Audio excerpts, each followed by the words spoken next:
kita ini, orang sekali dengan orang yang mengalami, yaitu haleluya, mengalami perjumpaan dengan Kristus dalam kebangkitannya, saya percaya hidupnya selalu berubah setiap hari. Ya, hidupnya itu saudara jadi berkat, saya percaya seperti itu.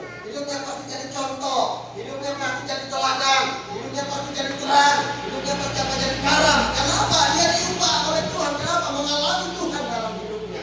Nah, orang yang alami Tuhan, saya yakin dan percaya adalah orang yang penuh roh dan dipimpin oleh roh. Amin. Amin, saudara. Amin. Saya katakan saudara, orang tidak akan mampu menghidupi firman dengan pikirannya, tidak. Ya. Makanya Yesus berkata dalam Injil Yohanes pasal yang ke-14, jika engkau menuruti aku, menuruti firman-Ku, maka aku akan memberikan kamu seorang penolong. Nah, dalam ayatnya yang ke-26, nah Roh Kudus itulah yang mengajar kita untuk apa? Melakukan firman. Amin. Sekali orang bisa melakukan firman dalam hidupnya, mempraktikkan firman dalam hidupnya orang yang dipimpin oleh Roh Kudus.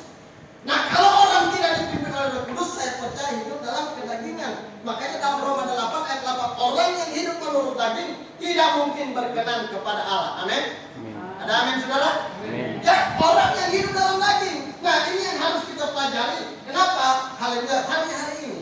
Ya, kita harus mempersiapkan hidup kita sebagai hamba Tuhan. Saya sebagai hamba Tuhan, saya gembala sebelum kali ditempatkan, saudara. Saya bersaksi. Saya rindu, kenapa saya mau ditempatkan? Supaya saya dengan istri saya itu mandiri hidup. Kalau dengan orang tua rasa-rasa memang. Jadi saya berusaha supaya kami, tapi ya memang biasa berusaha bagaimanapun memang sudah saya mati memang. Ya, itu proses bagi saya. Ya, haleluya. Dua kali sudah ditempatkan, oh istri saya tidak bisa. Ada saya menyerahkan pelayan itu. Kenapa? Istri saya tidak bisa mendampingi saya. Ya, hal itu proses bagi saya. Haleluya. Tetapi adakah saya lemah? Ya, haleluya. Justru dalam keadaan ini saya lebih bertanya kepada Tuhan, apa maksudmu dalam hidup ini? Apa Tuhan masih mau pakai hidup saya atau tidak untuk melayani?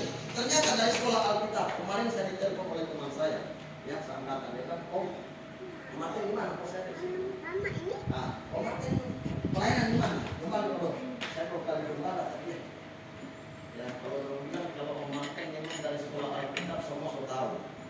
Ya kalau memang menjadi gembala itu agak ini, ya agak susah karena yang risiko peninggilan, karena keras kata. Saya pikir saya bukan keras, sebenarnya tegas. Amin. Orang keras